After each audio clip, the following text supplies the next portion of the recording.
So I serve K through 9. Actually, my ninth grade student is actually in Tennessee. So most of my students are here in Georgia. I serve K through 8, and then my ninth grade student, like I said, is in Tennessee. But I have served a couple of students that were here in Gwinnett County in high school. Missy, intro. Yes, welcome. Great to see you all here today. If you're joining us in live or watching this afterward, we're excited to be here. Like Sherry, I'm a former educator. I taught in Gwinnett County. My entire educational experience was in Gwinnett County. I taught elementary and middle school with a focus on language arts and inclusive classrooms. I then took some time to have some kids.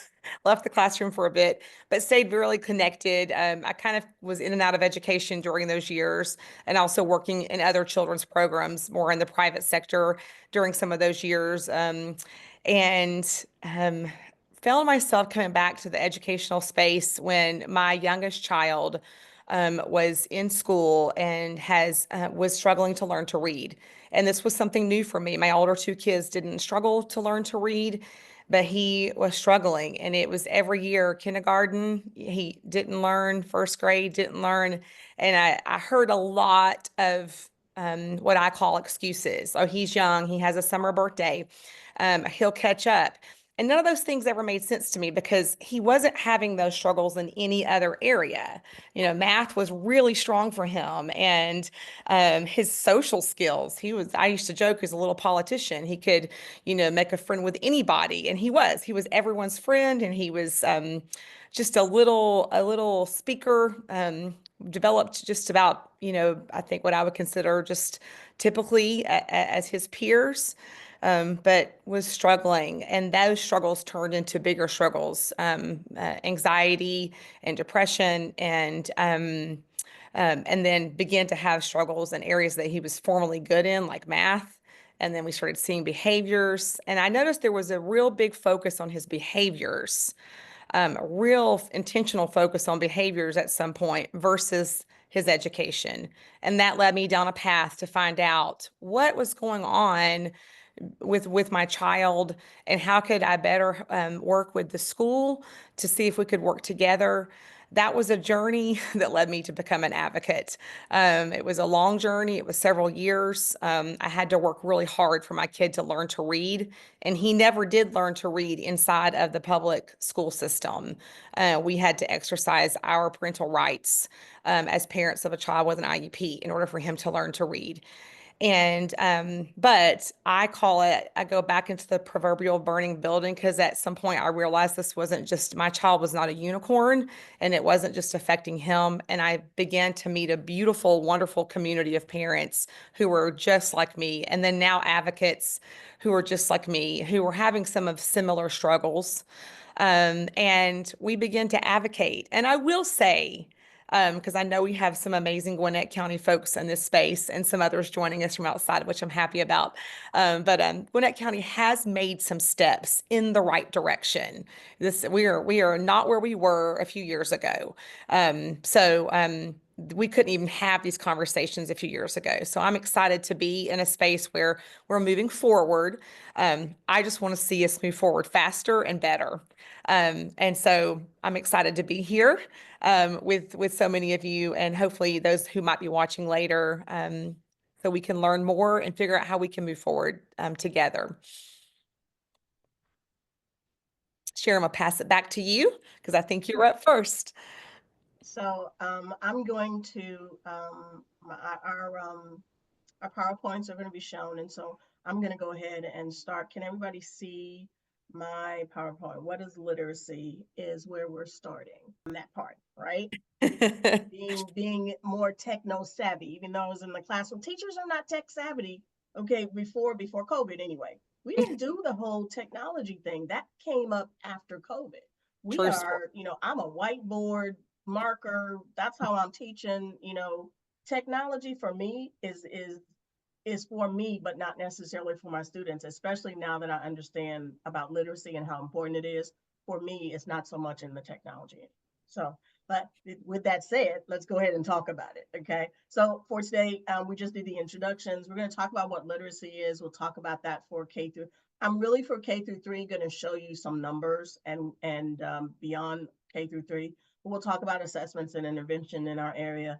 Missy will cover that dyslexia piece, as well as legislation and school policy, and hopefully we'll have some time to answer some questions. Okay. Thank you very much. Let's talk about literacy. What is it?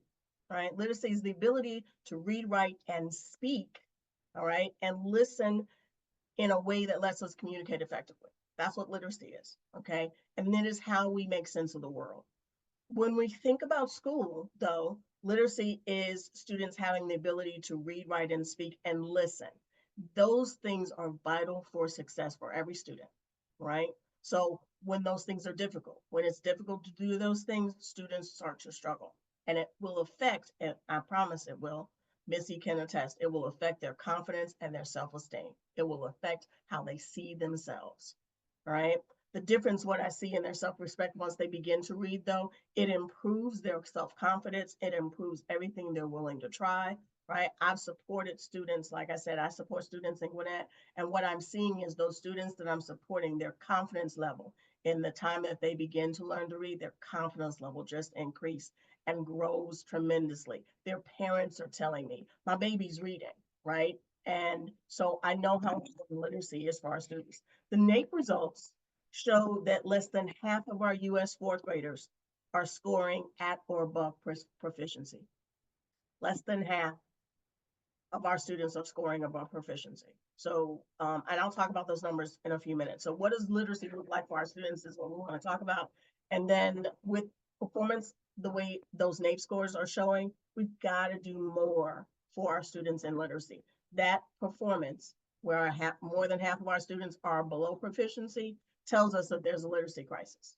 All right. So let's talk about the pillars of reading. When we think about reading, all right, we want to start with the components that we know all of our students need. So phonemic awareness, that is their ability to focus on sounds. Phonics is that relationship between sound and letter representation. Vocabulary is helping students to understand the meaning and how to use those words. And there are actually 3 tiers of vocabulary our students need to know. All right. These are all things that our teachers need to know as well. Fluency, that's the ability to read with accuracy and proper expression. And how many of our kids do we know have no fluency, right? But remember, when we're talking about speed and accuracy, you can't be accurate unless you actually can read the words and lift them off the page, right? Part of accuracy is students being able to actually read the words. And then we have comprehension, that's another pillar. So there are 5 pillars here. What I always say is that we should have a 6th pillar, that should be writing, because we've got to make sure that this is all connected to writing. Okay.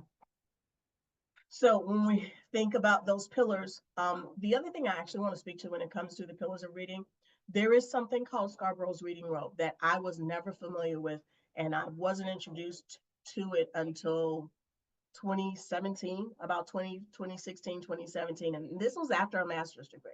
All right. And I'm mentioning the Scarborough's Reading Rope because I saw yesterday Gwinnett County has added a piece of the science of reading to their website, which introduces us to the Scarborough's Reading Rope, which is very critical. Scarborough's Reading Rope has 8 strands. 3 of those strands are in word recognition, which is critical to students getting to that fluency piece, right? Talking about accuracy, 3 of those strands from Scarborough's Reading Rope, one being word recognition. The whole 3 strands are under word recognition, sight word recognition, phonemic awareness, and Missy, what's the other one? Sight word, phonemic awareness. I'm drawing a blank. Oh, decoding. Duh. Yes. Right? Yeah. Our students have to be able to decode. So those 3 strands are in word recognition, and students have to be accurate, right? They have to be accurate and automatic, lifting words off the page. That second part of Scarborough's Reading Rope is language comprehension, all right? And without the reading recognition piece, that language comprehension is a lot more difficult because there are 5 strands in language comprehension, all right? In language comprehension, you have background knowledge that students have to have for a text. You have vocabulary they have to know for a text. You have text structure, they've got to know sentence structure, they've got to know, how do I create a sentence, right? What's involved in a sentence?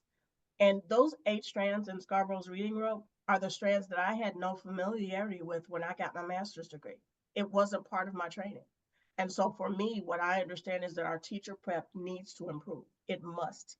All right. And when teacher prep doesn't improve, you've got teachers going into the classroom that don't have the knowledge to better support students, particularly students who are struggling.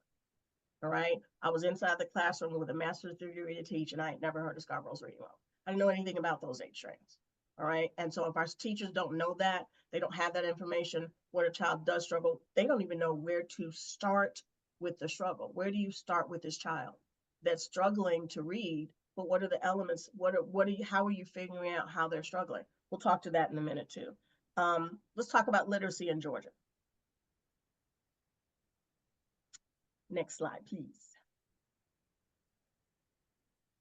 So I looked at Georgia's literacy rates, and I'm not great with percentages. I don't really like using percentages because when we talk in percentages, 9 times out of 10, that percentage represents a child who has not learned to read. That's the bottom line of percentages for me, right? It means that some child does not have what they need. Okay, so when I looked at Georgia's numbers. 800,000 Georgia adults have low literacy skills, right? That's our population there. So it's about 70%, 7% of our population. But then when I went in to look at Gwinnett County and our student scores, I can have that next slide. When I looked at our student scores, this is what I saw, right? Now, most of my research was done on GOSA, so Governor's Office of Student Achievement. I remember seeing GOSA and I'm like, what the heck is that, right? So I made sure that I clarified that is called Governor's Office of Student Achievement. That's our state. Our governor's office actually has a space where they look at the research and how our students are doing. Most of the numbers came from there, but I did get some of my numbers from Get Georgia Reading. All right, I went to the Get Georgia Reading website. What I noticed is that the data that we have from our new Council on Literacy that was established in 2024, the data from the governor's office versus the data from the Council of Literacy numbers are a little bit lower in terms of they're a little bit higher in terms of the number of students that are proficient, right? We have fewer students proficient in reading reported by Council on Literacy than what was reported by GOSA. All right, so you can see the numbers here. 45% of our students in 3rd grade are performing at or above proficiency, right? But that it also means that 55% are below proficient. Half of our students are below proficient in 3rd grade. That's not good, because what happens is those students don't improve. They don't get better unless they get the instruction that they need to improve their scores, right? 5th grade, 48.6% of students are performing at proficiency or above, right? But that means, again, more than 50% of our 5th grade students are performing below proficient, right? Now, if we're talking about our 5th grade students performing at below proficient, where are they going when they leave 5th grade? They're going straight into middle school, all right? And this has been my concern lately because I have students that have transitioned from elementary school now into middle school, and I'm watching their struggles now, okay? And that's why I know that Scarborough, the elements of Scarborough's reading rope is some knowledge that teachers have to have. And I don't know how well they're getting that knowledge. That is my concern. Okay, can I have that next slide, please? This is the 8th grade performance. Okay, and this is what I'm seeing with the students that I'm serving. 47% of students are performing at proficiency or above, and that's based on their end of grade assessments. But look at the number that are performing below proficiency. All right, this is our middle school students. Where are they going after they leave middle school? Straight into high school. So we know that we're sending middle school students into high school and they're not prepared to read, which means they're not prepared for the rigor that comes with high school work, right? We've got to be really particular about what we're doing for our elementary school kids and our middle school kids. There is this shift to the science of reading, right? That is really prevalent among our K-2 and K-3 grades. Here's the problem with that.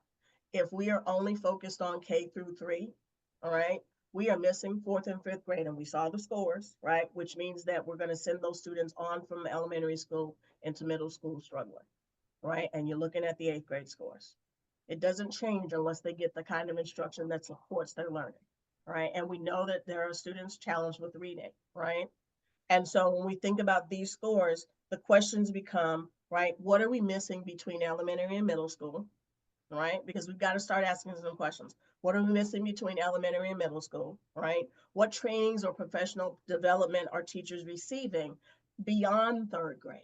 Okay, I know that we've been again to focus on K through 3. That's great, but what do those teachers beyond those grades have? Are we giving them the professional development that they need to improve their knowledge about what students require to get to literacy? That's really the question for me. All right. There is 50 plus years of research, the science of reading, that tells us what happens in the brain when we learn to read. If we're only going to focus on K through 3, we're going to have a problem because fourth and fifth grade are going to be missed. And then the rigor changes when they get to middle school. And then it changes again when they get to high school. Okay. So if we don't address beyond K through 3, we're going to have a problem on our hands. We can see the numbers. Okay. Thank you. Let's go ahead and go to assessments and intervention. Now, this is what I know. This is what I learned in my journey.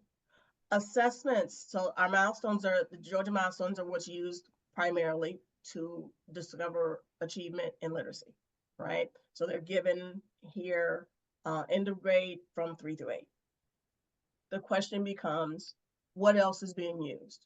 Because you can't wait till just the Georgia milestones to find out how your students are doing. There should be, and I couldn't find this, there should be some other assessments being used, which are diagnostic assessments that help you to determine where specifically a child has a deficit. Because Georgia milestones helps us to see what's been taught, but your diagnostic assessments are going to help you to see what deficits a child has so that the teachers can provide that kind of specific instruction. All right, we've got to know where the child has deficits because your Georgia milestones at the end of the year, right? So they've got to be, there's some other assessments, and I believe that different schools use different assessments. I don't know what the specific assessments are, but my question becomes still, how diagnostic are those other assessments? All right, because bottom line, the purpose of assessments is to determine how students are performing so that you can adjust your instruction. That's what your assessments are for, right? Based on the assessments, we adjust our instruction to the need of the student to tailor our instruction to what that child is missing. All right. So the question becomes, how effective are the assessments? All right. And do they pinpoint those areas of challenge? Do they pinpoint the deficits that students have? Once they pinpoint those, what knowledge does this teacher have to provide the instruction that the student needs? All right. Now let's talk about intervention, right? Intervention is that way of meeting the needs that the deficits have uncovered, right? That the assessments have uncovered. So you give the assessment, you find the deficit, right? And then you have to use an intervention to provide the support for the student instructionally to fill in those deficits, right? And early intervention program is used here in Georgia. I was the EIP teacher in my school for 7 years, right? And I saw that our EIP teachers don't get enough training. I'm not saying they don't get any, because I did get some, but it's not enough. I had EIP for 7 years. It was both kindergarten and first grade. And I remember the kind of lack of training that I had, which forced me in 2015 to really start my own learning journey because it hadn't been given to me, neither in my master's prep program or in the PD that I was getting inside the school. Okay. Now, I can't say enough how our PD has to improve, right? Because that intervention is what you're going to use to supply the support, the tailored support to the student based on the deficits that you found from the assessments. Okay. So what we have to understand is that intervention time has to be tailored to a student, but it has to be based on the diagnostic assessments that have pinpointed where that student is struggling. All right. That's the importance of those interventions. And so the question then becomes, is this intervention working? There is no way, and I'm talking about what I've seen. There's no way that a child should be in an intervention for an entire year. Okay. And this is what I've seen. An intervention should run probably about 3 to 6 weeks till you can see whether or not it's working. When it's not working, you've got to change the intervention. Right. The question then becomes, what do the teachers know about intervention? Okay. So we've got to make sure that our teachers know about intervention and they have to be trained in that. Let's talk about dyslexia real quick. I'm actually not going to do a lot on intervention. Missy's a lot on dyslexia. Missy is the dyslexia queen. So you have your definition for dyslexia that you see here. Dyslexia is a specific learning. I'm not going to read this. You all can read. Okay. It's a specific learning disability. What I want to say is that it is genetic. Okay. It is a deficit in the area of sounds, right? What we know is that English is a sound base. We are a sound based language. All right. So speaking is natural for many children. The problem is we've got to make sure that while language is natural, it's the connection of that language, the sound representation of that language to writing that's next. For kids that have dyslexia, that's their struggle, all right? Their challenge is that sound connection, while their language is natural, being able to make the connection of the sound to the letter representations is the struggle for students that have dyslexia, which means they are challenged not only in reading, they're challenged in writing as well, all right? One of my clients has, his son is dyslexic, but the father is now just recognizing that his challenge in spelling has been there all the time, right? And he didn't even realize that the potential for him to be dyslexic is there, all right? This is what I say about dyslexia. Teachers can't teach what they don't know. I've been saying this for the last 4 years, all right? 4 or 5 years. Teachers can't teach what they don't know. If we have no knowledge about dyslexia, my master's training had no training in dyslexia, right? I got my master's here in Georgia. If we have, there we go. If we have teachers that come out of college prep, right, teacher prep, and they have no conversation about dyslexia, when they go into the building, they have no idea how to identify that. Now, I know that we don't diagnose. That's not what I'm saying. What I'm saying is that a teacher has to understand what the signs of dyslexia are, all right? Because what we don't want to ever do is when a child shows us a deficit, we wait until they're identified or labeled before we provide them the kind of instruction they need. That's not how we do that, right? What we have to understand is what dyslexia looks like, what challenges the student may show, so that inside the classroom, we can at least begin to provide the kind of instruction that will support that student. But when teachers aren't trained to know what it looks like, when they go into the classroom and you see children that have it, and let me say this, I spent 10 years in kindergarten through first grade. And once I realized and I learned more about dyslexia, I started to look back at some of the students that I was serving, and I was able to look at the pictures of my classroom and start to count the kids that I now suspect may have had dyslexia, but because I knew nothing about it, I didn't even know the signs of it. And now those kids are either in middle school or high school, right? Are they getting, my question has always been, are they getting the help they need now? Because I didn't help them. All right. So what's clear to me is that our teachers have to be aware of dyslexia. No, we're not diagnosing, but we have to be able to identify the signs and know that this kid in my classroom needs more support because I suspect that this could be dyslexia, and I need to provide the kind of instruction that's going to support a child who is struggling with the sounds, right? But dyslexia is a deficit in the area of phonemes, phonological awareness, okay? And teachers have to be aware if they're going to support students better. Okay. There are other challenge areas, but Missy, I'm hoping you'll speak to those. I did provide a resource list for every place that I got my research. The IDA, the International Dyslexia Association, has a great list of fact pages, y'all. So if you're curious and want to know more about dyslexia, please go there. It's great. They provide some really amazing resources. I used it a lot when I first started my learning journey. So I'll pass it on to Missy, and hopefully we'll have some time for Q&A at the end. Awesome. Sherry, thank you so much for giving us just more knowledge. We wanted this space this morning to be helpful no matter where you are along this continuum. And that we know personally that this is a learning journey, and that we all enter at different places. And I always love hearing things, even if I've heard them before, because I always hear something new. And Sherry, I put down in the chat box before we move on, the part where you said teachers can't teach what they don't know. I may quote you later because I think that's so powerful for our students. I think that's amazing. And it looks like it's got some feedback from some of the people in the audience. And needs are needs with or without the official label. I think Chelsea commented that, and I think that is so true. And that all boils down to training, right? And so I'm going to dive a little bit further into literacy in Gwinnett County, and then specifically around some legislation that has been passed So I think this will be a helpful conversation, even if you're not from Gwinnett County, because this is statewide, but we are going to have a focus on Gwinnett County. And so I'm going to see. Oh, I just sent a request. Did you get that, Therese, to share my screen? Okay, awesome. Perfect. Okay, great, great.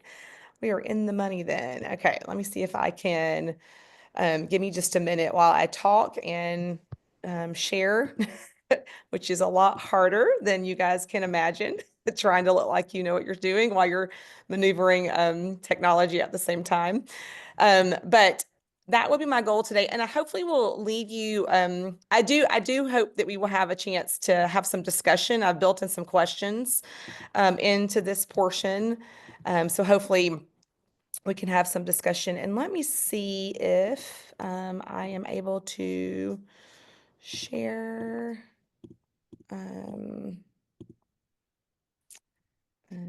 my screen. All right.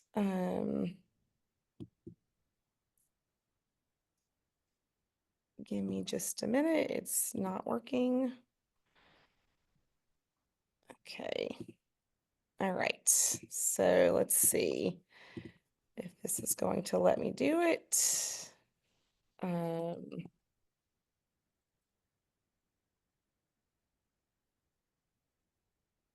Having an issue here, Therese. It's not for some reason. Okay, no, I can do it, and I just made I put you on a call so that I can show here. Okay. Oh, there we go. There we go. All right. I think I got it. All right. I don't need to open system settings. I think we're good. All right. Can you guys see that? All right. All right. All right. So let's talk about literacy rates in Gwinnett County. I pulled up a little chart here. This is Georgia. And I wanted to be able to toggle back and forth between Georgia and Gwinnett so you can see, but this is based off of the CCPRI data, which is the College Career Performance and Readiness Index. I hope I said that correctly. But I want you guys to know in this space that this is a public record that you can access at any time.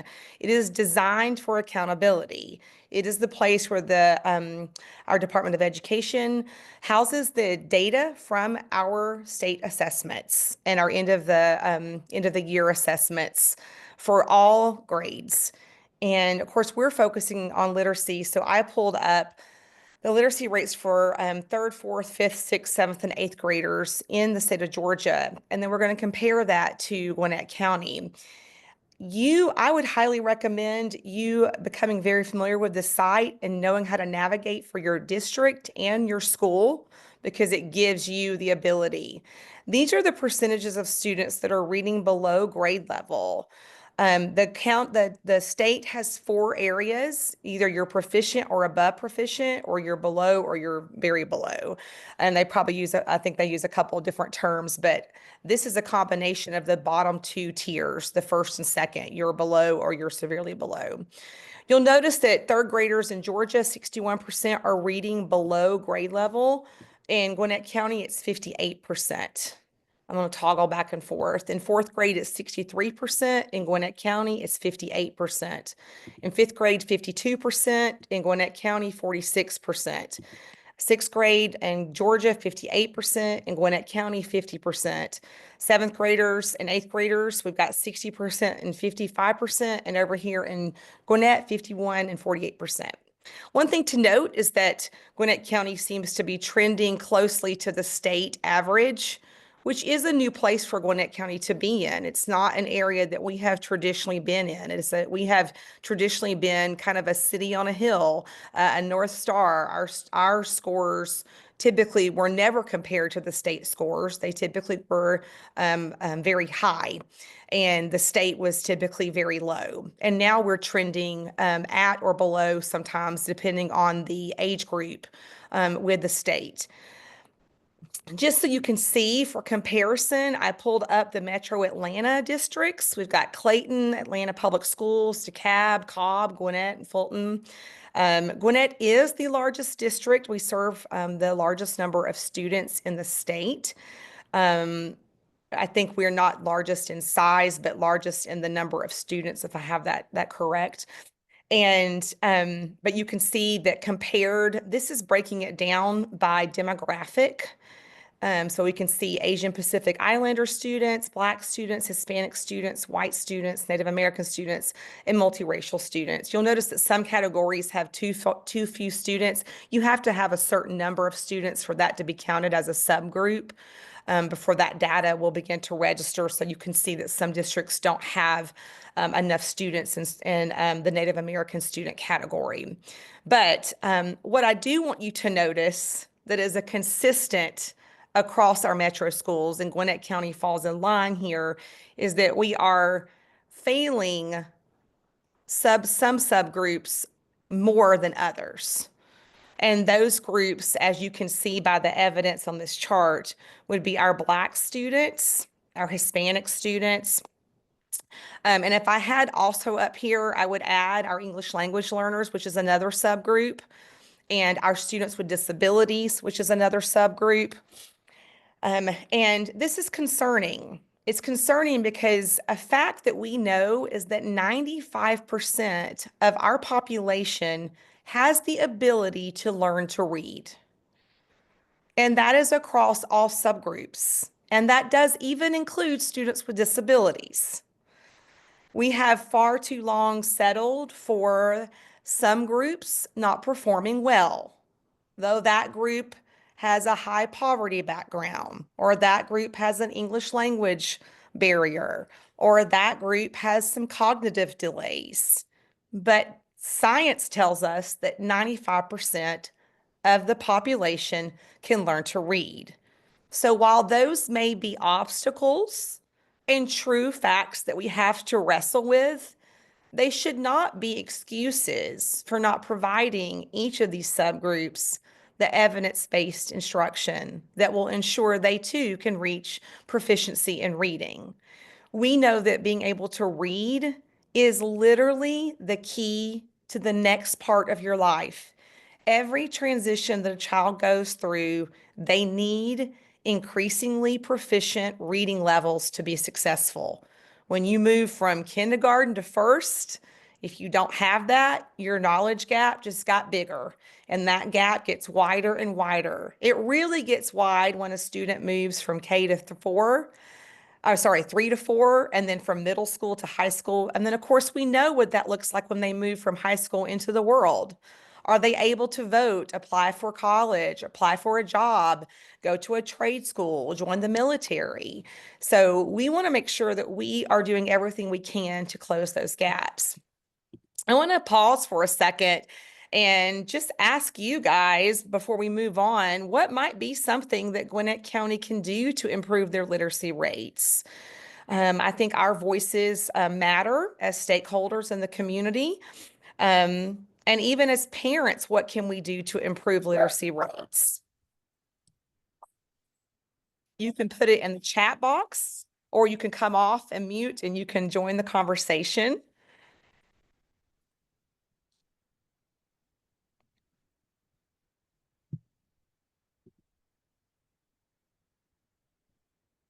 I know if you're pondering for a minute that for me, having knowledge about this would have been very helpful when I was first entering this space. So the fact that you're here today is one thing you're doing to improve literacy rates. What are some other things that we might be able to do? It's a safe space, so if you're nervous about coming off, you can put it in the chat box. I can't see the chat box, so if someone can, or maybe I can if I switch. Oh, actually, I can. Okay, here we go. Yeah, now I can. Yes, spaces to inform parents, teacher training and collaboration. Yes, parents being brought in to collaborate with teachers, seeing that every child has the ability and the want to learn. Oh, I love that one. Connect it to teacher knowledge. Yes, these are great. We should not be waiting until students are identified before they're provided with instruction that gives them access to literacy. Yes, this is why this space is so critical. I could not agree more. Yes, more spaces. Yes, and I would say to you in this room, inviting people to these spaces or sharing what you learned today with them so that they too can be informed. And I would like to point out, informed not in an adversarial way, but informed in a way that you can go and you can partner with your local school or your local teachers or with your board. We are so fortunate to be able to have very candid conversations with some of our board members here in Gwinnett County, and address hard facts. But in a way that hopefully brings us closer to solutions in our community. Yes, those are great. Let's talk about what has happened at the state level that hopefully will also continue to fuel our advocacy.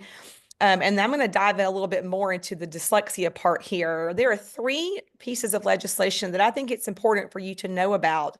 Because although I think everyone in this space agrees that every child's needs should be met, and they should have access to evidence-based instruction, that has not historically been the case, especially for some of our marginalized groups. Many have been underserved and haven't been able to reach their full potential in the areas of literacy. And in response to that, through some great advocacy work around the state, we have 3 legislation bills that were passed. One of those bills was SB 48. I'm not going to lie, it's one of my favorite ones. This one was passed 5 years ago in 2019. And why am I bringing it up today? Well, it just went into legal effect this school year. So although it was passed in 2019, it will only just begin to impact the lives of students this school year. And so, although I was very excited 5 years ago when this bill passed, because I have a child with dyslexia, my son will never benefit from this legislation. I am hopeful that students who have his profile will benefit. What does this bill do? Well, it develops policies for referring certain elementary students for dyslexia screening. Just like Sherry mentioned earlier, it is limited to the elementary setting, although it does have a few provisions that I think will help it extend beyond that. It also created a dyslexia informational handbook, which I have a link for you soon that you can scan in just a moment. I would highly recommend. I had one printed and copied and bound so that I could reference this quite regularly. This is the law now. It is how we're going to proceed, so it's important. I think that every school needs this. I think every teacher needs to be able to read it, sign off that they read it and understand it. I definitely think parents, board members, district leaders, every person who is involved in education in our local schools needs to have access to this handbook. It also allows for professional development opportunities on dyslexia for teachers. It created a dyslexia endorsement for teachers, which I'm excited about. My son's teacher that initially was working with him in our local public school did not have the skills that she needed to address his disability. And through her journey of working with us, she was phenomenal. She went on to get her endorsement because of this bill. And now she has the skill set that is needed to intervene and support students with dyslexia in her classroom.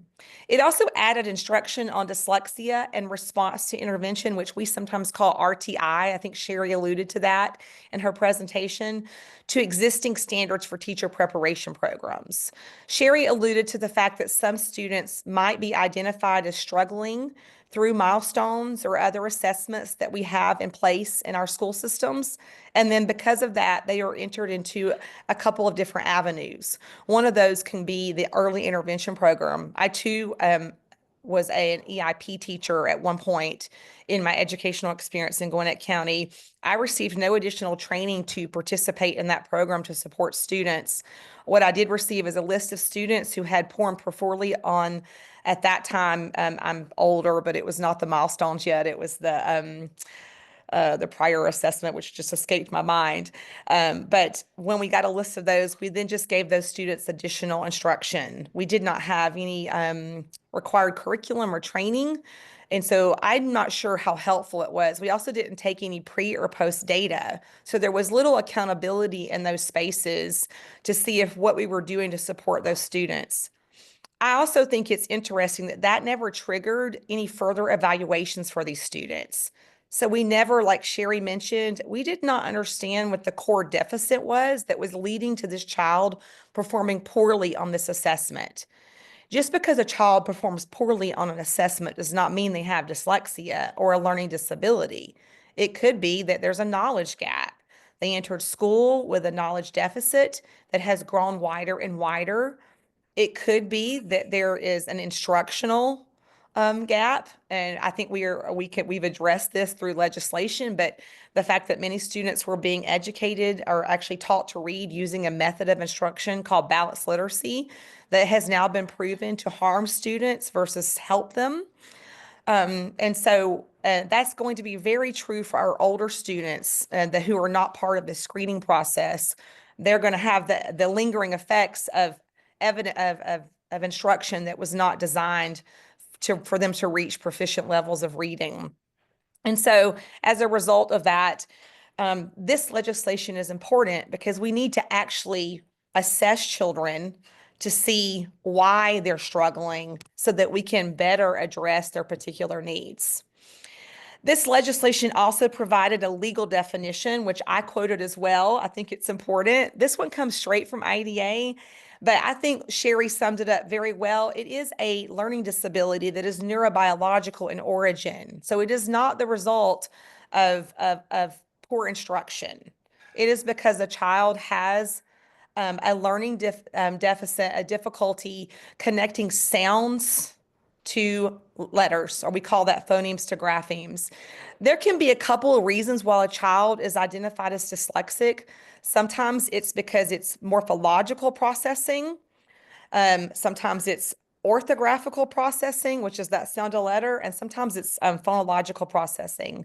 Those are things that we can only identify when we give a child a full comprehensive psychological educational evaluation. That's a big word for your school's local psychologist will evaluate your child and give them standardized assessments to assess their processing skills and see where there are gaps and deficits so that we can better address their needs. I will say that can help us identify a child as having deficits in these specific areas, but it still is not going to give us the specific areas of weaknesses as far as like, which sounds does this kid know? What additional support does this kid need?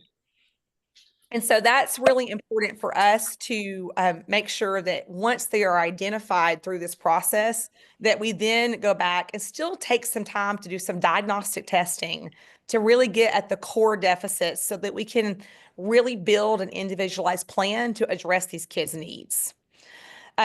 Speaking of that, this bill did trigger a screening tool. We call it the dyslexia screener. This tool is needed to measure phonological awareness skills. That is the sounds that the letters make, or the vowel teams. It's all the sounds they make. The phonemic decoding efficiency, how well can they decode? And efficiency here is important because just because they can, but they're doing it so slowly, doesn't mean that they're efficient. So the automaticity here is really important. Sight word reading skills. Sight words is not to be confused with words that kids have memorized. These are words that kids can decode automatically. We call this automaticity, how quickly they can decode. So we're not trying to get kids to memorize words. We're getting kids to decode words. But when they decode them so quickly, we know that they're more efficient, and that leads to a more proficient reader. Rapid automatic naming skills. This may be called RAN in your local schools. Schools are phenomenal, and I'll say this, a guilty teacher here, if you're a parent, I'm sure you've experienced this. The number of times that people use an acronym and they just keep talking. And you're like, whoa, wait a minute, what does that mean? Rapid automatic naming skills. This is how quickly a child can name objects. A child is usually given an assessment that has objects, letters, numbers, how quickly can they name them. That's usually an indicator. If they can process that information quickly, it transfers to how quickly they can decode letters and how they can connect the sound to the letter. And so that can be a red flag right there if a child has low rapid automatic naming. Be careful here, though. My child did have low rapid automatic naming, RAN, and I was at one point told that he would never be a proficient reader because of that. He is a proficient reader today because he was able to receive evidence-based instruction. He's very proficient. And now he actually volunteers to read in class, which I think is a really cool thing. He volunteered to read the Christmas story this year for our family, which was huge. And so if you ever hear people say things to you like that, just put a little asterisk beside it and that says, not yet, not yet. They can't, maybe they can't do it now, but let's change it to they never will to not yet. Because every child is different and every child responds differently to instruction. So not yet allows us and the people that we're working with, our teachers and our districts, to still leave the possibility that these kids can achieve greatness and proficiency here. It also will assess accuracy of word reading of grade level text. This is the dyslexia screener. I want to be clear when we talk about the next bill that was passed that it is different than the universal screener. And there's a lot of confusion right now in our districts. And I think it's really important for us to understand so we can be empowered to advocate for this to be implemented in the spirit of the law, not just to the letter of the law. This mandate does also have policies for referring students in kindergarten through third grade for dyslexia screening who have been identified through the RTI process. RTI, remember, is response to intervention. It is part of our multi-tiered support system that was designed for us to have a system to support kids as we identified their struggles and their weaknesses. And it also has a process for letting parents know the results of the screening. This is really important because parents, if you're in the room, this is for you. And it also has a process for monitoring student progress. And lucky for you, I was able to actually engage with a parent in the district who has just received information regarding this process. And I'm going to share it with you in just a second. But before I move on, I wanted to give you 2 QR codes. You can just put your phone up there and it should pop up with a link that you can download. One of those is to the Georgia Dyslexia Handbook. It is linked off of the IDA page. So if you were wondering about the International Dyslexia Association page, it's linked off that page. So you can go to 2 places at one time, which I think is really important for you. That's great for if you're in any level of support for students with dyslexia to learn about what it is, what your rights are as families as you're navigating that process. Amazing links to support groups. So I'd highly recommend going there. And then I love this. This is from the state of Georgia. They just put this out. It's the Dyslexia Resource Guide for Georgia Families. And it does a pretty good job of summarizing the bill and then what districts are now beginning to go through as they implement this law. So I would highly recommend, I would go down and I would print that and have me a copy. And as you're navigating this in your own systems, you have access to a summary of what this bill provides for you and your child and your district and what you should be able to expect. Are there any questions about the SB 48, the dyslexia bill or dyslexia in general? I'll pull up the chat box. All right, I see that, Chelsea. My kids' schools have not shared any information. You are not alone. I'm hearing that from many parents. We have a group called the Gwinnett Advocates for Dyslexia. It's on Facebook that if you'd like to join, just go on and request to join. And that is the word on the street from many parents is they have not heard. And some of these are parents whose students actually have a medical diagnosis of dyslexia and they still haven't heard because even though they already have a diagnosis, they are still supposed to be screened and the information should be shared with them. So speaking of that, I want to pause for a minute and share with you. Yes, thank you, Sherry, for sharing that. And I will approve those later today. I do want to share this with you. This was shared with us from the Gwinnett County Public Schools. It's their plan for meeting the legislative requirements. This is a new information for us. We had a parent in our Gwinnett Advocates group who received a call on Thursday requesting an SST. An SST is called Student Support Team. It is part of the multi-tier support team. It is a meeting that is called for parents and schools to come together to address a possible weakness for a student and to begin the multi-tier support system. And so this one outlines the screening process. The next, I'm going to kind of toggle back and forth between this one because I do want to make sure we discuss HB 538. HB 538 is the second bill that was passed, and it is an early literacy bill. This bill was passed in 2023, and it once again applies to kindergarten through third grade, and its key components include a universal reading screener. I want to pause and say that is different than the dyslexia screener. Okay. First of all, let's just talk about screeners in general. Screeners are like taking a thermometer, a temperature. It's like going to the doctor's office. I love to use a medical analysis because it makes sense to all of us, but it's when you go there and they do those first vital checks. They're just taking vital checks. If they see something that's a little weird with your, when they do a blood sample or your temperature or your blood pressure, it's a flag. There's a red flag. Something could be wrong with Missy because her blood pressure is high, or maybe she just hates going to the doctor. Who knows? But she's got a red flag, and it's a concerning issue. So we have a universal screener. This is meant to identify, measure literacy skills, and flag struggling readers and monitor progress. Gwinnett County is also using this for math. And our vehicle for this is called iReady. So I'm sure if you're a parent in Gwinnett County, you've heard all about iReady. We just revamped the screener list for the state of Georgia, and iReady initially did not make it past the vigorous vetting process that was done by the Literacy Screener Advisory Group, which I was able to serve on. That was led by the very reputable Dill Center at Georgia College, near Georgia College in Milledgeville. But through the recommendation of the superintendent of Georgia, who recommended that we add it back on because it is most widely used by the districts in Georgia, not because of its ability to do a good job, but because it's widely used. It did eke in and is the fifth option. So Gwinnett County does use it, as well as some other districts. I think I've mentioned, I had some conversations with a few of you. It does not have a good record of identifying students because it does not assess all the really needed components, namely phonological awareness after the second grade, which is a key indicator for a struggling reader.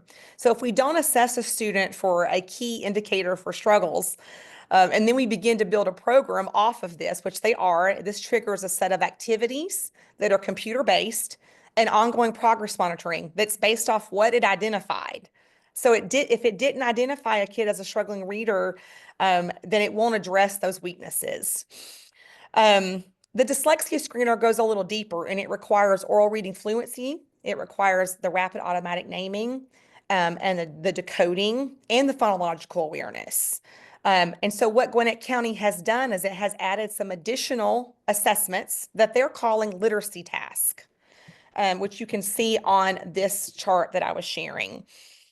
I'm sorry that it's a little bit small and it might be hard, but you can always take a screenshot and you can blow it up. Or if you contact me afterward, I can send you a clearer image of this. But this was shared from the district with the parent once she asked why she got the call for an SST, and it was deemed because her child was apparently flagged at his mid-year screener.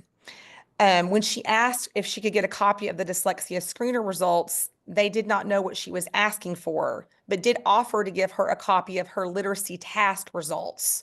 So it appears that perhaps they're calling the screener literacy task, which are additional assessments that are being added on. Typically, a screener is given in its entirety in one setting. So you might start the year off with screening a child for dyslexia over maybe a 2 or 3 day period. You might give them individual pieces, but you would do it all within a consecutive days.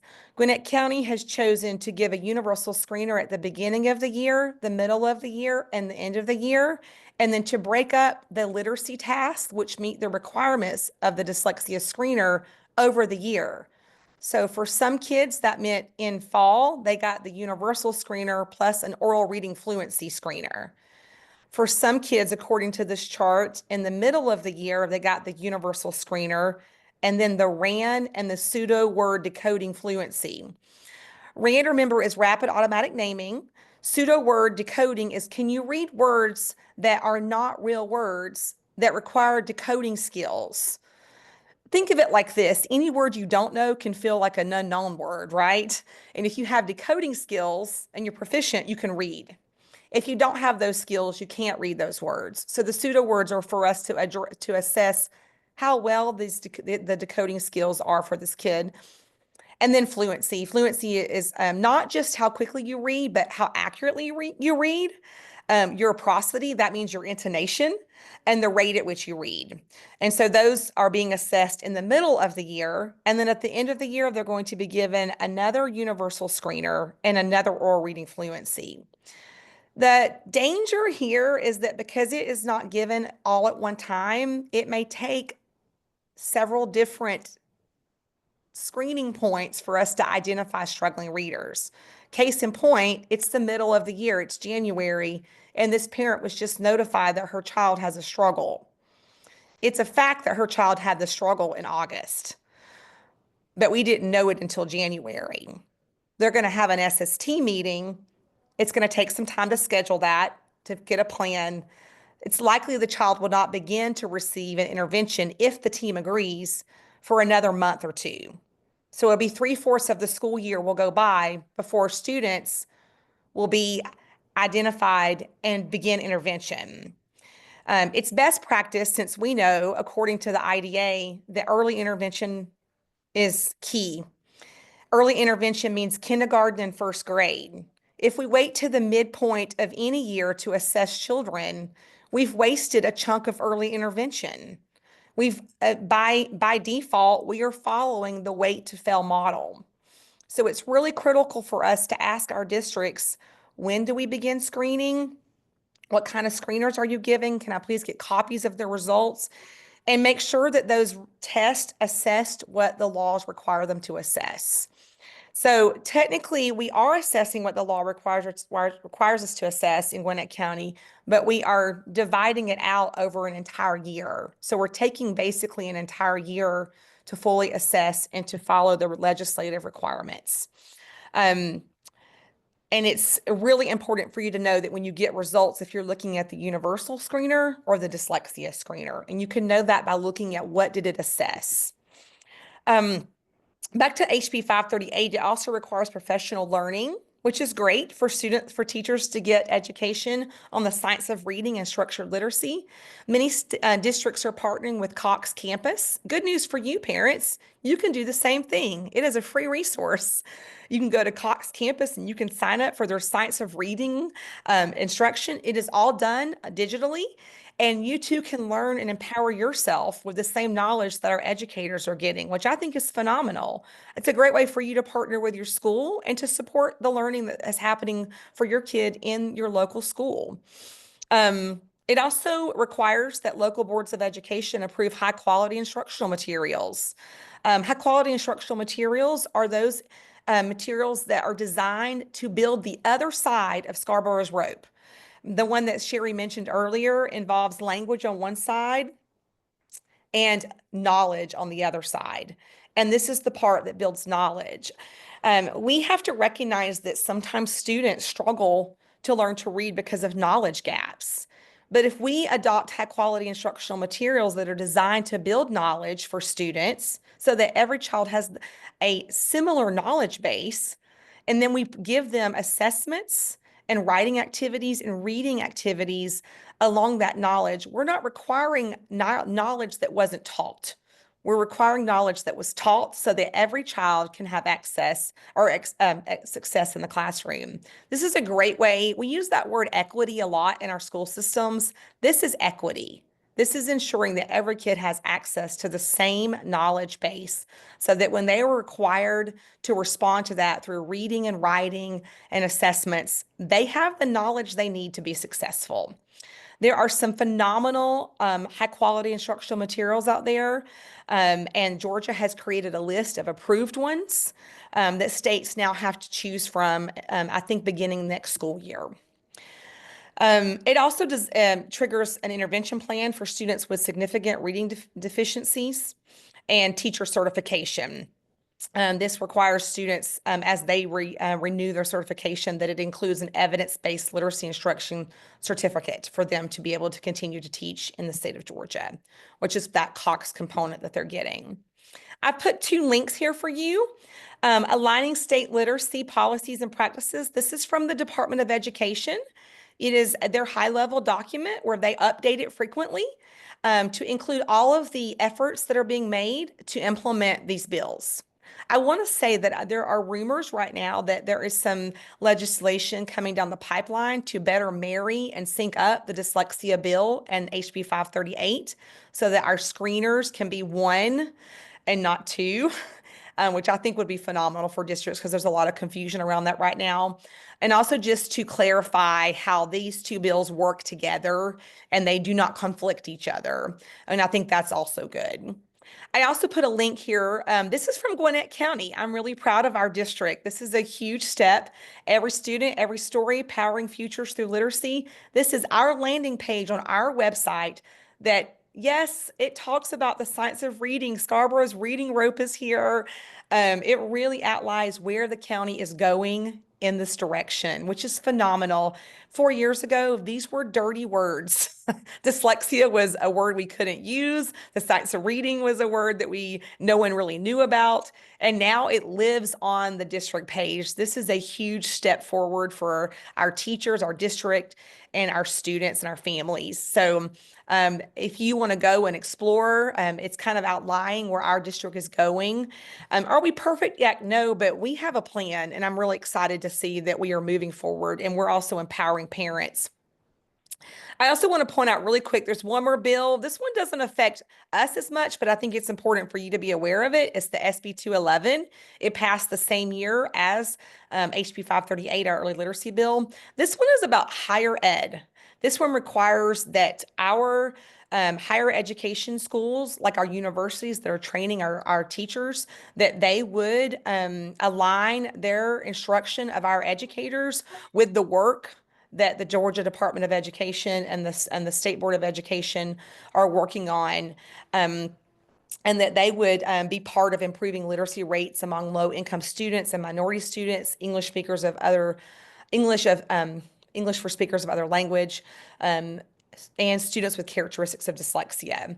And so this is a huge step forward for us because we're trying to get all of the engines that work together to really work together.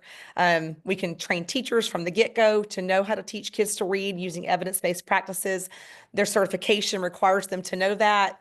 Their schools are going to pick up with ongoing professional development and then implement the legislative requirements. I want to stop here and just ask you, what are some steps that your local school has taken towards screening your child? Have you heard from them? Have you been requested to come to an SST meeting? Did you get copies of the reports? Do you understand, or has the district done any training to help you understand, what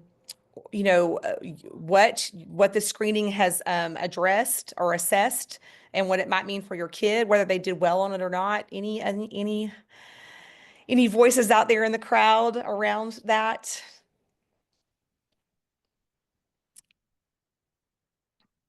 All right, all I've learned is from outside sources that I reached out to myself. Okay.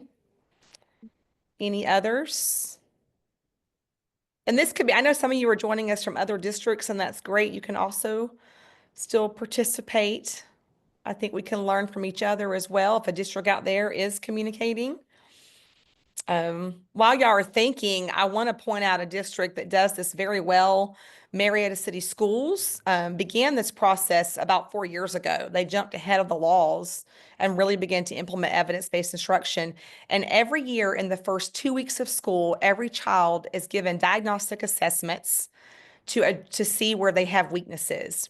Those results are immediately turned into intervention groups, and students begin reading instruction. They have a little formula.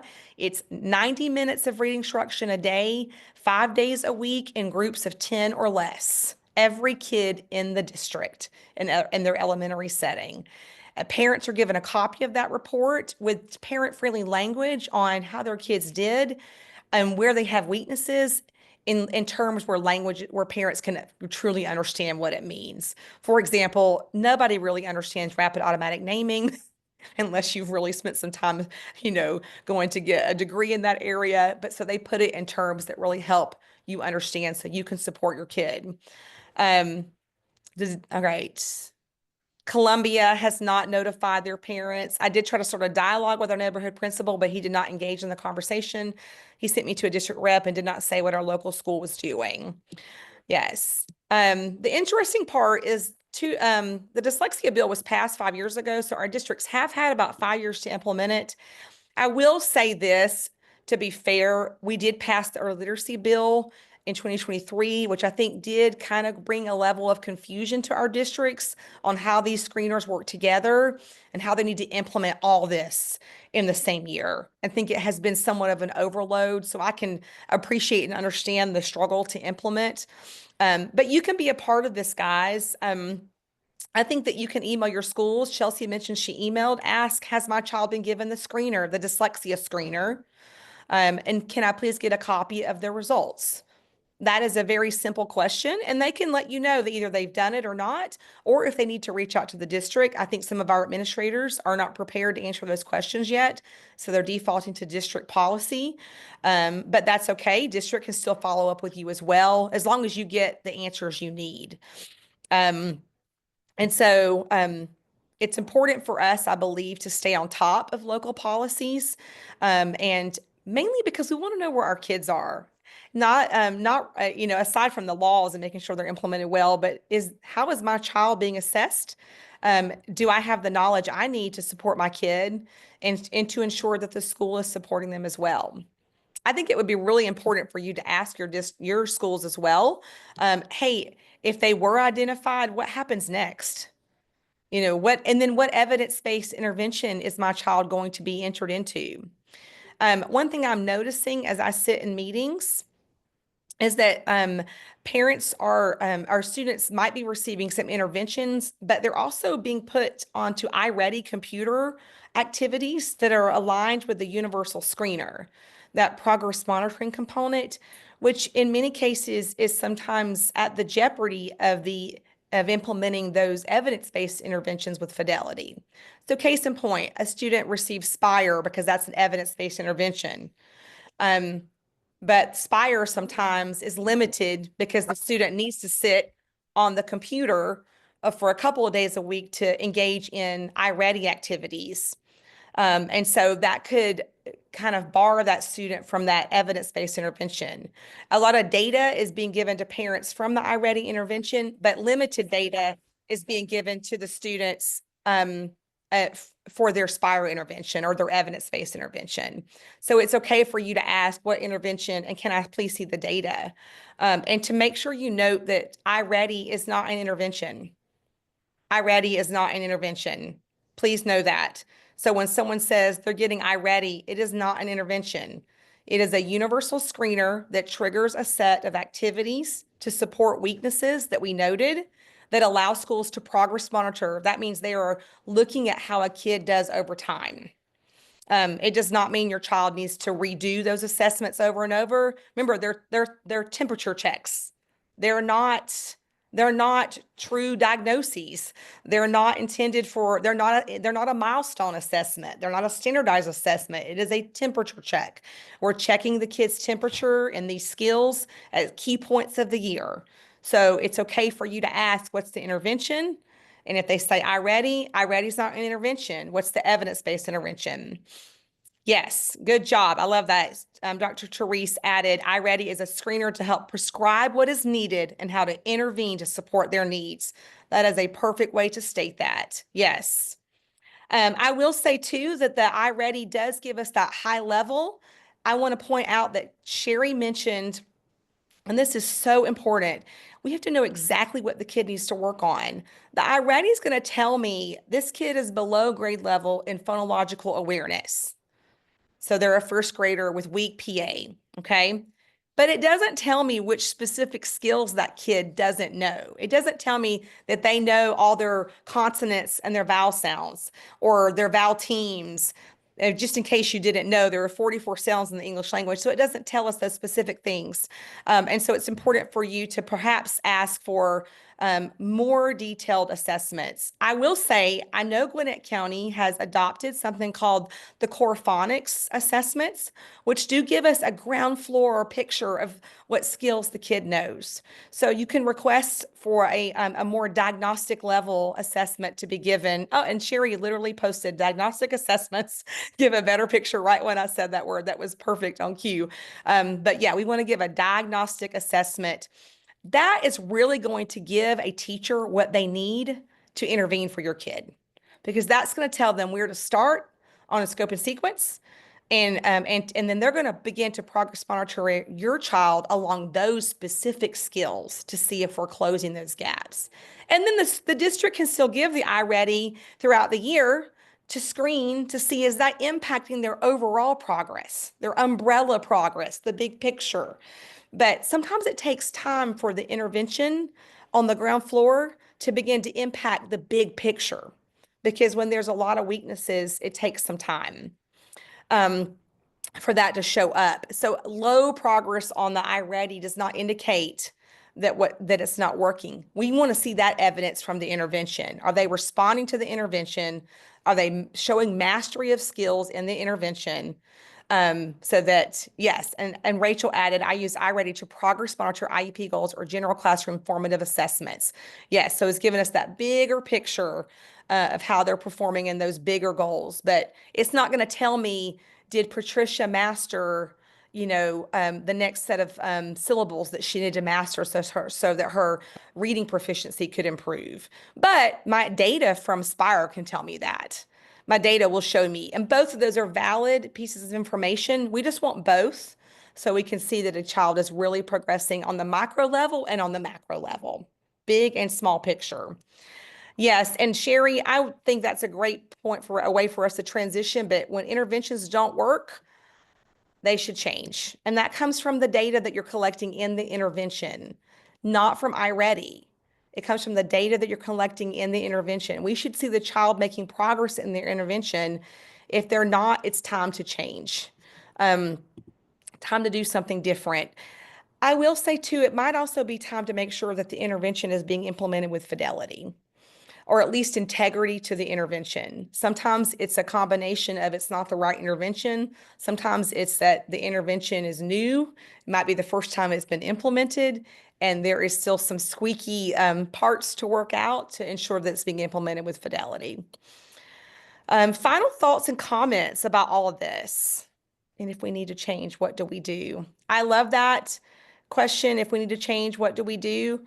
I will say this, every child is different. We know this. And my child has dyslexia, and Wilson is a famous program that we have in the county. It works for, I've seen it work beautifully for some kids. I just unshared my screen. I've seen it work beautifully for some kids. I've also seen it not work for some kids. And so what I would say is, make sure it's designed for your kid. It's a very rigorous program. My child has other deficits, and so he benefited from just a pure OG. He had a highly trained Orton Gillingham instructor who literally used a whiteboard and some cards. It was not fancy. It did not require a lot of, overhead expenditure. It was her knowledge that was priceless. What she had in her brain, the training she had was what really turned the dial for him. And so how do we know? That data tells us what we know. I would say, look at the data. If your child is in a prescriptive, and what I mean by prescriptive is it's designed that the teacher does follow it pretty strictly. If they're in a prescriptive program, there's data that's triggered by each of their lessons. There's usually at least a data point for every lesson, and you should be able to see that sequential data. Like, they're usually divided by steps, so you should have a step 1, a step 2, a step 3. You should have some data from each step, and it should be the same data point so you can compare it over time. So if it's a word list that matches the skills that have been taught, so for example, we taught kids the consonant, the LE, and how you read, that, then there should be word list assessing, can they read words that have LE? And I'm doing that multiple times to see how do they master that consecutively. And if you see that they're mastering it consecutively, then you know it's working. If you see they're not mastering it consecutively, they either need more intensive interventions or the intervention's not working. And that could be because of teacher training. It could be because it's a program that's too rigorous. Wilson requires a lot of things before a child can move from one step to the next. That is actually detrimental to my child. He was able to progress in some areas and still hold some weaknesses in lower levels. So a highly trained teacher was able to pull those weaknesses forward and not keep him stuck in a low level and move him forward in higher levels because he had a mixed I don't know the right way to say it, but that is dyslexia, uneven development. Uneven development is dyslexia. It's characteristic. So he can spell Christmas but can't read thee. You know, that's dyslexia. Yes, and double deficits are definitely a huge thing. He had dysgraphia and a language disability. And the language disability was the comprehension part, which we didn't know when he was getting his early interventions, but we later learned. Yes. So Patricia, you have a question. I see your hand up. I think Chelsea was first, though. Okay, Chelsea, I'm so sorry. I couldn't tell from where I was looking. Chelsea? Okay. So I heard you guys say a couple times that interventions need to be kind of checked in on every couple weeks to see if they're working, if they're being effective. So I'm learning everything as I go as a parent, and nothing like that has ever been brought up in like an IEP meeting or teacher conference with me before. And all I do know is that my son has been receiving Spire for a year and a half. And so is that like the sort of intervention that you're talking about that should have been checked on? Maybe it's not working properly. Maybe it's not being implemented properly, like you said. But he's been on it for about a year and a half. He's in halfway through first grade. And I mean, I guess not coincidentally, his progress has seemed to stall as well. So what do I do as a parent, putting these pieces together and wanting my son to progress? Sherry, I want you to answer that question because you are an expert in this field. So I want you to answer that. I was just sitting here wondering, has he been assessed since he started Spire? I haven't been given anything specifically. I haven't not been given any like specific Spire like sheets that shows where he's at or where he's stuck or anything. I've been told how he's not progressing on his goals, but I only know he's doing Spire because I asked. But I don't get any specific Spire information. Okay, do you know what his goals are? His goals are blending three letter CVC words. Okay. And so all of his goals that he has, they should be able to give him an assessment that tells them whether or not he is progressing. And if he's not, Spire's not working for him. Okay. So ask them if they've given him any kind of assessments to see if that program is working for him, because if it's not, they really need to stop using it and find something different for him that's going to work. He shouldn't have been in Spire for a full year if he's not making any progress. Spire's not working. Plain and simple. We don't want to play around with it, because what we don't want to do is keep him in Spire for another year and he still doesn't progress, and now he's in second grade and he's struggling to read when he could have gotten interventions earlier. Right. Okay. So start to ask for some specific questions. Ask them to look at his goals and give him a brief assessment to see if he's meeting the goals. And if he's not, they need to decide on something else that's going to work beyond Spire. Okay. So there's like specific Spire. I can say, can I have a Spire assessment? And they'll know I don't know that Spire has an assessment. There is. But It there does. is. Yes. Okay, cool. Yes. Wonderful. It has a level 1 and a level 2 assessment. And then the level 1, I mean, you probably know this, but they're just designed where they'll start with level 1. And when he tests out of it, they'll stop. So when he misses a certain number of items, they'll stop the assessment. And that's how you know kind of where to place that kid. Some kids can do level 1 and level 2, but then you'll notice they have some extreme weaknesses in level 1, even though they did pretty good in level 2. So they might go back and pull some of those skills forward and then but keep going with level 2. But yeah, I'm curious though, they haven't sent you any information on his progress? They haven't sent Not you any data from, No official Spire information. I get the usual IEP goal data, mm-hmm, ask for it, which isn't super telling. We've been trying to work on how that data is being collected by the teacher in a not random way as it was. So it's I feel like we're Hmm. just a big work in progress. mm-hmm, but he's been with Spire for a year. Yeah, a year and a half. And you've gotten no data from Spire. They don't send you anything that says this is what he's doing with Spire. I keep everything, and I cannot picture in my brain something that said Spire that they've given me. Okay, have you asked? Sometimes let me just say this, right? yes. Sometimes parents don't know the questions to ask. So have you directly asked, is there some data from Spire that I can see? Yeah, so in the beginning of this school year, so after the first year, and then when I learned more, I asked more questions. And so I did ask for where he is, and I don't think she gave me anything. Okay. I don't have anything. So Yeah, that would be the next question. See if they have some specific Spire data that they can share Mhm. with you. okay, thank Okay, you. start there and see what happens. But I should be concerned that it's been a year and a half. Yeah, yes, because Okay. what we want to, back to the interventions that are provided. If the intervention's not working, you want to change the intervention because after 3 to 6 weeks, you should know if this is working. Okay, Mhm. and if it's not working, we talk about intervention needing to happen early. If it's not working, you're spending a whole year with it. You've wasted a year for that child. Yeah. Yeah. Okay. Yes. And you'll know, I've worked with students. I have he's like my poster child, a student I had helped in Gwinnett County, and he entered Wilson in the first grade or actually the second grade, and he is going into fifth grade and he is almost done. He's about to finish all 12 steps. He's like a shining star. We were even discussing possibly making sure that he does finish before middle school, doing ESY maybe just to get that last step so he can start middle school fully remediated, which I think is amazing. I think that's great. We added Georgia dyslexia as an IEP SLD pursuant to SB 48, et cetera. We weren't officially added before tagged under HI. My child's dyslexia was under SLD prior to the bill.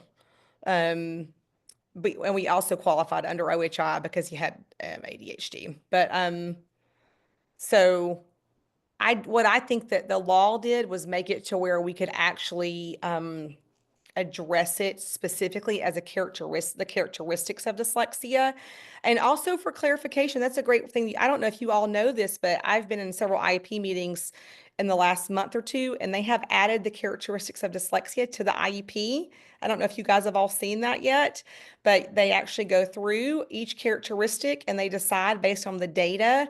And this is data that is done like via like a comprehensive evaluation, not like an iReady, but the data to determine if the child has a weakness in those specific areas. And then as a group it's decided that yes, this child has the characteristics of dyslexia. So I think that is another positive step forward that hopefully will help us going forward as long as we use the right assessments to get the information. I see what you just said, Missy, for K through 3. My concern is that I'm not seeing that in fourth and fifth. Yeah, And then you're in not. middle school, I'm seeing something completely different. In middle school, even as I've got a couple of kids that I'm serving in middle school, they're not getting their services, which is very concerning for me. Mm, A child yeah. has left elementary school and they're now in middle school. There's no way that their IEP services should not be given. A lot of times they So- will move them to a co-taught model, which makes it very challenging to deliver that specific intervention in that setting. Yes, I have noticed that as well in the middle and high school area. So as a parent, ask yourself, how is this intervention being delivered in middle school? And, when will my child get their individualized intervention to address their reading goals and their specific learning disability? Those will be great questions to ask. And then also back to Chelsea, can I please see the data? You can request to see your child's data as frequently as you want. I do caution, there's a fine line between, being informed and being, um, I can be a thorn and I'm okay with that. And some of you are giggling, but you want to strike a balance to work with schools. You don't want to burn the doors down to the building because you want to keep working with the school. This is the school your child is zoned to go to. Well, we'll talk about that in a minute, but you want to make sure you can keep working with that school. And so, but it's okay for you to directly say, I would like a copy of my child's intervention data that's being collected to be sent home with me every week or every 2 weeks, because I want to monitor their progress as well. I want to see, this is no different than you getting a copy of your child's activity page that they did in their center time, or answers that they sorry, I can't talk, but the questions they answered in class. With these interventions that we've adopted, there are data collecting sheets for every lesson. A lesson usually is done over a 2-day span because it's about a 90-minute lesson. It takes about 40 minutes each day. And within that, you should have something that looks like word list, where you see the child has written down words they've dictated and they've written sentences. Perhaps this might be dependent upon your child's level, of course, but you'll see some level of writing or checklist from the teacher. So those are things that you can certainly ask for. But that can be done in a way that preserves a relationship. And you can just say, hey, dear so-and-so, I really want to work on my child's reading this year, and I want to know where they are. Can you please send me copies of the data that you're collecting in the Aspire Reading Intervention or Wilson Intervention on a biweekly basis, or, bi-monthly basis, so that I can see where they are and I can support these efforts in my home. Because when we're working together, we're going to have a better experience as well. So we must work as teams. I love that. Yes. So please ask them and get what you need so that you can support your child. I like that we have both a parent, Missy, and a teacher perspective here today. I just want to say that, y'all, real quick, because I'm loving this space, right? Missy's coming from the parent and knowing the things that the parent needs to ask, and I love that. I'm in this space where I'm seeing kids struggle and I know what needs to happen. And for me, this is all about teacher knowledge. Where do we sit with making sure our teachers are better informed and better trained to actually deliver the support that parents are asking for? So I thank you for this space. I'm just glad we're all here. I am too. Rachel pointed out that as a recent former GCPS ELA special education teacher and as a member of an IEP team, a parent can view supporting documents, including data. Parent would need permission if the child is 18 years of age or older. But she is absolutely correct. And we are very, very happy to have a former special education teacher on our board of education. I cannot tell you how thrilled this makes me. Because she brings knowledge that has been needed to this space. I see some confetti popping off on Chelsea's page. So I love it. And I love how Dr. Therese consistently invites so many voices into the space to advocate for every kid, not just in her district, but all over Gwinnett County. It has always meant so much to me. I just posted this in the chat because I'm working with parents who I'm seeing. Some parents don't know what you said, Rachel. They don't even know they have access to that. 100%. We've got to create spaces where parents know this is where I can get information. If I have questions, this is where I can go ask. Too many of our parents have no clue. And yes, and I'll continue to speak to my experience. So, and I'll just go ahead and say I really appreciate this forum and this space because my English language arts experience is limited to grades 6 through 12. And so to be able to learn about literacy from an early learning, third, fourth, was really helpful for me.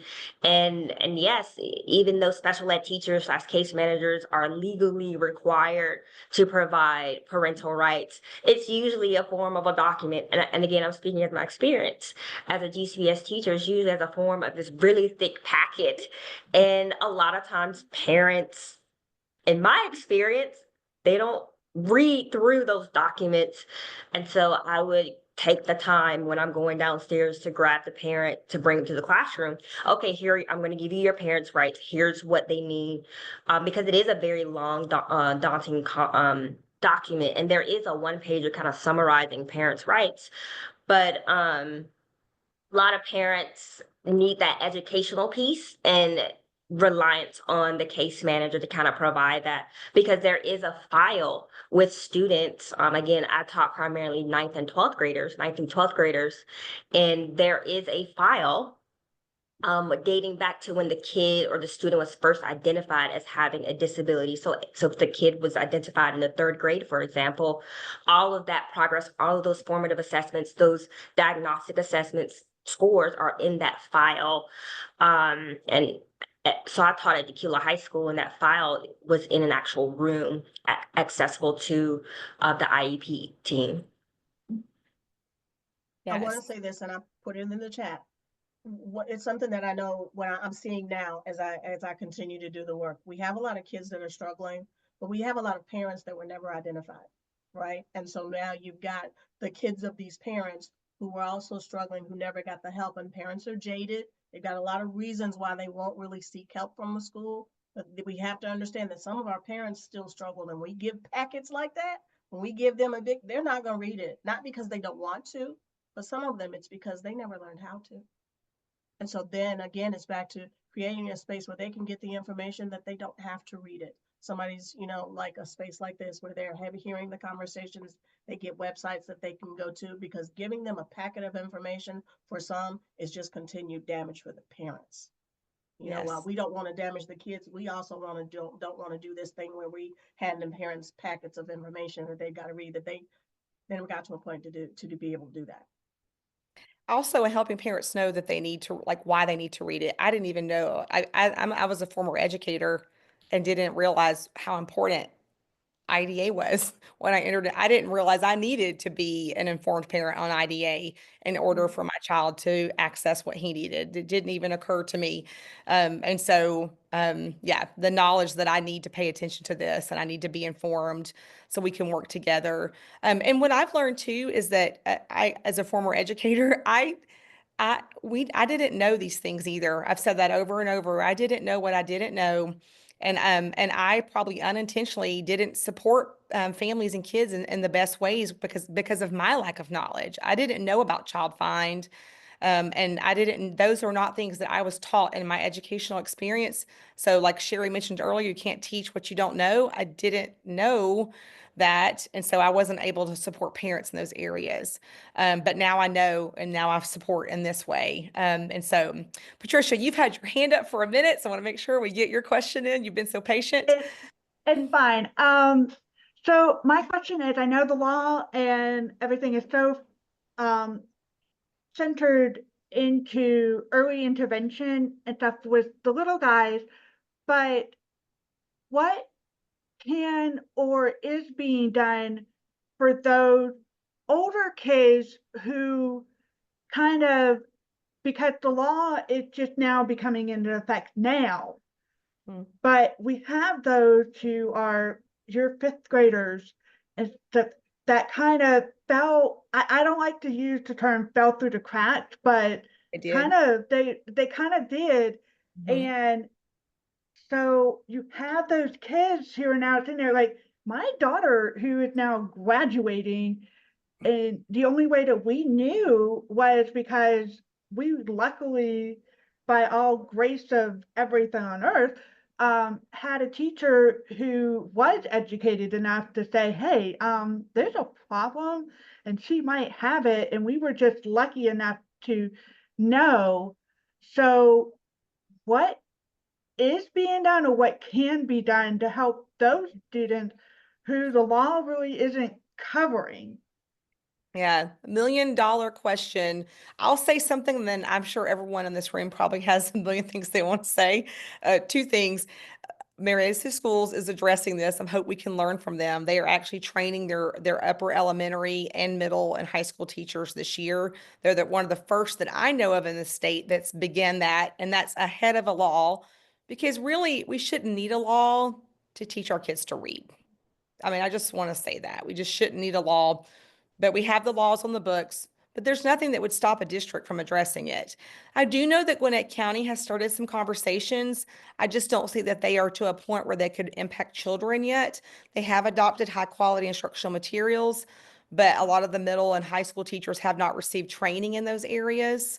Um, but I want to put my advocate hat on for a minute and say that one thing I meant to say earlier in this presentation is that, like I mentioned, the screeners, they're thermometers, right? We're just getting the temperature on how your kid is.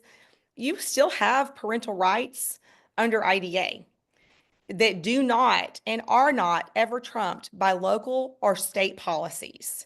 So as a parent, if you have a child that is struggling to meet proficiency in middle and high school, you have the right to request the school to evaluate them or to begin the MTSS process. It is your right. You do not have to wait. You also do not have to wait for any part of this law to play out. You can ask. Nothing in federal law states this very clear, that nothing can stop a child from being evaluated. We used to have a provision in the state of Georgia that said that kids who might have a suspicion of disability in the SLD category, specific learning disability, I guess I use acronyms too much, but that they had to do 12 weeks of RTI data before they could be evaluated. Not according to federal law. Right? So this screening process is helpful for kids that might fall through the cracks where no one is aware. And also dyslexia can be stealth. A kid can look good and keep up, especially if they're twice exceptional. And then they've got some major deficits that start to hit in third and fourth, especially middle high school. And so, but you have the right to ask for an evaluation or an intervention at any point outside of these laws. So just know that, spread that word. These are intended to help us not miss kids.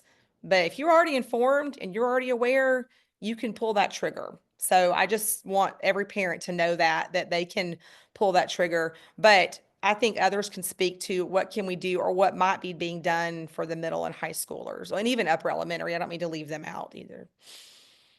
I did drop something into the chat just recently, like IDA posted that Aspire, it's a training program for teachers, has now been moved to be validated as an IDA certification program that teachers can take, but that's middle school. I'm not sure about high school, unfortunately.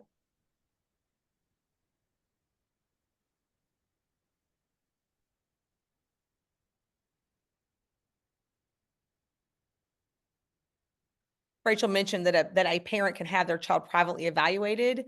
They can, however, it is an expensive, it is a $3,000 to $5,000 expense. We had our child privately evaluated. I will say, this might not be popular opinion if you need to close your ears. You do have a legal right for your child to be evaluated. And if they refuse to evaluate, you can't exercise your parental rights. So your child can be evaluated. And if the district doesn't do a full evaluation, you can request an independent educational evaluation to be paid for by the district. That's not something that's probably ever advertised, but it is part of IDA. What are the steps to do this? This is how it happens. I actually did this and I have helped several parents do this, so I am very familiar with it. If the school evaluates your child, which mine did. I'll just give my example as an example. My child was evaluated in the school system, and it did identify him as having characteristics of dyslexia. Oddly enough, that was actually language they used back in 2017, which is groundbreaking for us. And so he did enter into an IEP and began to receive interventions. At that time, they were using LLI, which we now know is not an appropriate intervention. But he was struggling in writing and even just comprehension. That kept being this theme this long. And so we requested an IEE. You write a letter to the compliance department and you request an IEE, an individualized educational evaluation. Because you do not agree with the results of the school's evaluation. You do not have to give a reason why legally. The federal law says you do not have to give a reason. I just said I disagreed and that I didn't want to delay a decision because I wanted my child to be able to be fully assessed in all areas of need under the Child Find Clause so that he could receive the education to address his weaknesses. So after some a few email negotiations.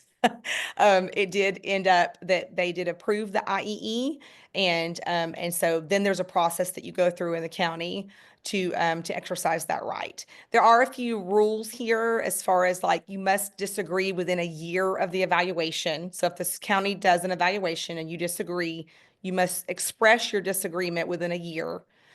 They can deny it, but they have to take you to due process to deny you that right, which is not as common, but can happen.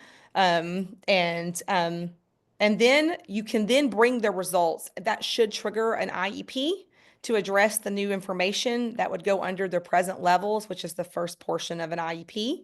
And that would update that. And the new data would also should trigger new needs if they are identified, which then would trigger new goals. So, but yes, this is a process. Some people have been denied. Chelsea is one that was denied. I can discuss that more offline. I'm trying to be nice right now. Trying to be good and nice, but yes, it is your right. It's not it's just obviously I'm sure people don't go around advertising, but it is a right under the federal Individuals with Disabilities Education Act, which we call IDEA, or IDEA, depending on where you are and who you're around. But yes, this is a right of a parent, and they pay the money directly to the evaluator for you. And then typically they will request a meeting with the evaluator as part of this agreement, the district and the evaluator, which is fine because it's as long as you get permission for that information.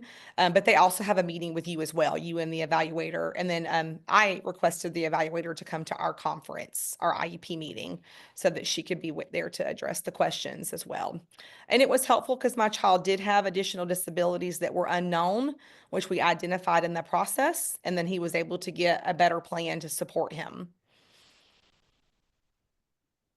It is important to note if your child has a disability that oftentimes they have comorbidities or co-disabilities. So we had dyslexia, dysgraphia, which is a writing disability, and then developmental language disability, which is a receptive and expressive processing language, which I have learned so much. If your kid is in this area, I would seek out Tiffany Hogan.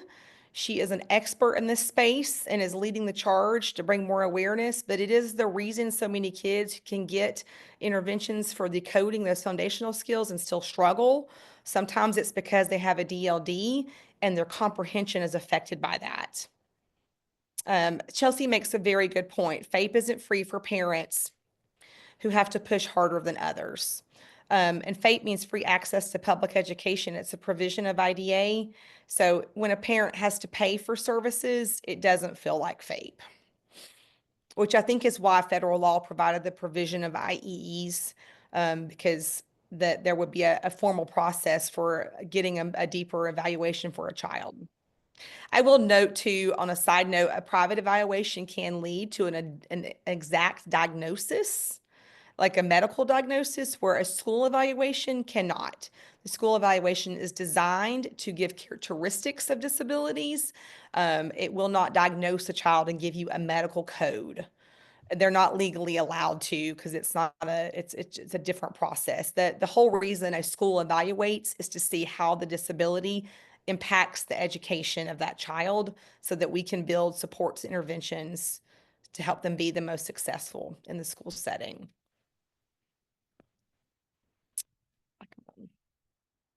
In the black is usually found before. Yes. Yes. I might add boys to that equation. This a badly behaving boy, he must have ADHD. Can't be because he's, yeah. And that goes back to teacher training. I really do believe that when we can start to look at behaviors and not give our own uninformed labels to those children and just get curious about what's causing the behaviors. And that curiosity could hopefully lead us to evaluating that child and getting more information. I don't think parents really know all the rest. They don't. And I think if you, we have a lot of, I happen to know a lot of parents in this room have children with IEPs, and they don't often know their rights, especially in the beginning. Like I said, I was a former educator in Gwinnett County and I did not know my rights. And I worked in, I was oftentimes a mainstream teacher where children were being mainstreamed to my classroom or inclusive co-taught classrooms. So I worked very closely with those departments and still did not know all these things. So you're 100% right. And teaching all teachers about differences and disabilities, not just special education teachers. Agreed. Even gen ed teachers need to be aware of what to look for, and to be able to, like I said, not just give a label. We are 5 minutes from 11 o'clock. So if you want to drop additional questions, and while you're doing that, you can drop them in the chat box. I had a couple of resources I wanted to share with you from my point of view. You can keep learning about the reading and why we have a problem with reading and the call to change it. There was a great podcast that was put out over a year ago called Sold a Story.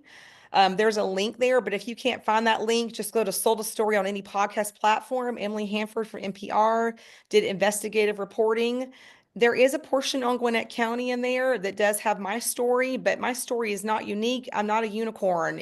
You listen to me, you're listening to millions of parents, and there are a lot of parents and teachers on that space. So I'm not doing this to put myself out there. Sherry Hall, another voice in this space, might be on there if you tune in. We found each other through advocacy a few years ago, and it's kind of neat to see where we have landed. I'm really excited to see where this goes. But she's about to release new episodes next month. She's continuing, but her story and investigative reporting has led to a huge wave of legislative change in states and parents being informed. So I would highly recommend listening to that. You can also join us if you do care about the group of dyslexia, if that is your particular area of need. But it's not limited to people who have children with dyslexia. We welcome any and all.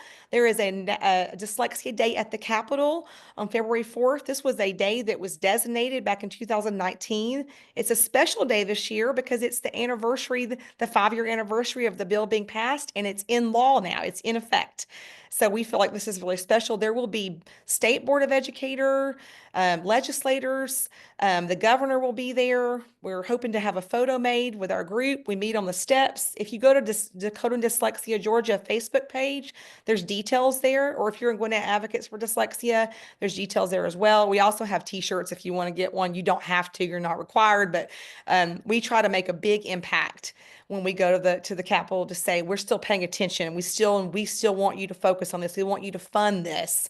And we switched our focus a few years ago to focusing on evidence-based tier 1 intervention, because what you do for tier 1 affects all of our kids. So our fight is really for all kids because we know it affects every kid, including ours. So we'd love to have you there. We also go to every legislative office and deliver a packet of how we want them to, what we want them to fund and focus on during this legislative season. I cannot talk today, so my apologies. Accountability, email your school about screening and interventions. Attend and speak at board meetings.